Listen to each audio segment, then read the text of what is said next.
Assalamualaikum warahmatullahi wabarakatuh. Saya akan mereview materi yang ke-8 tentang struktur dan fungsi tumbuhan. Pembahasan yang pertama tentang pengertian jaringan dan organ tumbuhan. Jaringan tumbuhan adalah sekumpulan sel dengan fungsi khusus yang menyusun tubuh tumbuhan. Yang kedua, organ tumbuhan adalah bagian-bagian yang terdapat dalam tumbuhan dan memiliki macam-macam fungsi. Yang kedua, pembahasan tentang perbedaan jaringan meristem dengan jaringan dewasa tumbuhan.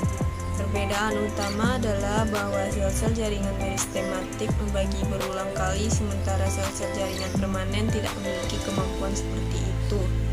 Jaringan permanen terdiri dari sel yang berdiferensiasi dari sel meristematik, tetapi sel-sel jaringan meristem tetap tidak berdiferensiasi. Fungsi nutrisi dan akibat apabila kekurangan nutrisi pada tumbuhan. Nutrisi bagi tanaman berperan penting untuk tumbuh, berkembang, dan bereproduksi. Tanaman membutuhkan kombinasi yang tepat dari berbagai nutrisi agar saat panen menghasilkan buah yang bisa menjadi sumber energi dan banyak manfaat untuk manusia.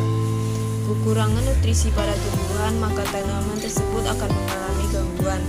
Tanaman menjadi kerdil, corak abnormal yang muncul pada daun. Daun menguning dan dari daun yang layu adalah diantaranya dampak yang muncul apabila tumbuhan menderita defisiensi gizi.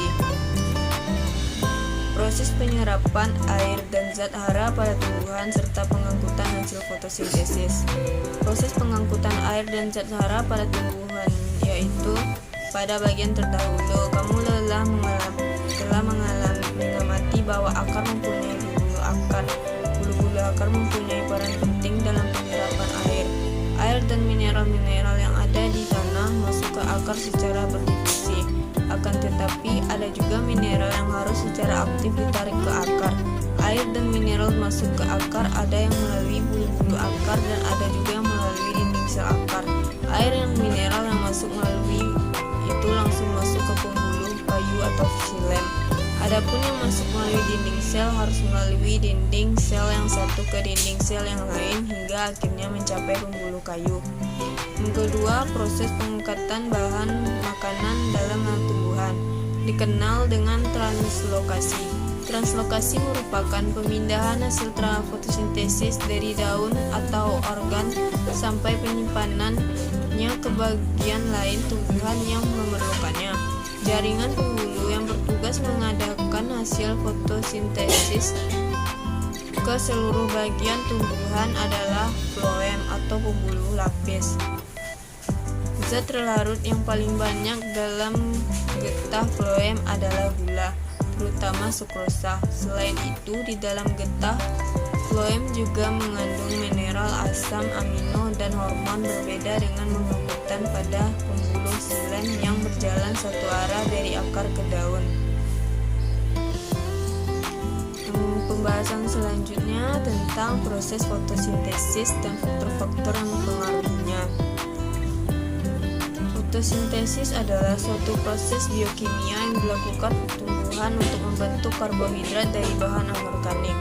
Dalam proses fotosintesis ini, tumbuhan membutuhkan zat hijau daun atau dinamakan klorofil. Sesuai dengan namanya, dalam proses fotosintesis selain zat hijau daun atau klorofil, tumbuhan juga memerlukan sinar matahari untuk memasak makanannya. Namun fotosintesis tidak hanya dialami oleh tumbuhan yang memiliki zat hijau daun saja. Fotosintesis juga dilakukan oleh beberapa makhluk hidup lain seperti alga, bakteri, makhluk hidup seperti ini menggunakan bantuan beberapa zat pendukung untuk melakukan fotosintesis. Zat yang dibutuhkan antara lain zat hara, karbon dioksida, air, dan juga sinar matahari. Beberapa faktor utama yang mempengaruhi laju fotosintesis antara lain intensitas cahaya yang tersedia di sekitar tanaman, konsentrasi karbon dioksida yang terkandung dalam udara, suhu udara, dan juga suhu tanah tempat tanaman tumbuh, kadar air yang diserap tanaman, kadar fotosintat atau hasil fotosintesis yang dihasilkan tanaman, dan juga tahap pertumbuhan pada tanaman. Berbagai cara reproduksi tumbuhan dan hikmahnya. Reproduksi pada tumbuhan ada dua macam, yakni reproduksi secara generatif atau kawin, yang kedua reproduksi secara vegetatif atau tidak kawin. Reproduksi secara generatif, cara pengembangbiakannya tumbuhan yang dilakukan oleh tumbuhan itu sendiri dan dengan cara alami. Pada tumbuhan tingkat tinggi diawali dengan proses penyerbukan dan persalinan. Alat reproduksi pada tumbuhan tingkat tinggi ada dua, yakni berupa strobilus pada tumbuhan biji terbuka dan berupa bunga pada tumbuhan biji tertutup. Pada proses reproduksi generatif bisa terjadi oleh beberapa faktor, yakni penyerbukan angin, penyerbukan hewan, penyerbukan serangga, penyerbukan siput, burung, kelelawar, manusia, dan reproduksi vegetatif. Reproduksi vegetatif merupakan perkembangbiakan yang dilakukan tumbuhan tanpa adanya peleburan antar dua sel gamet dari jantan dan betina, namun organisme baru berasal dari bagian tubuh induknya.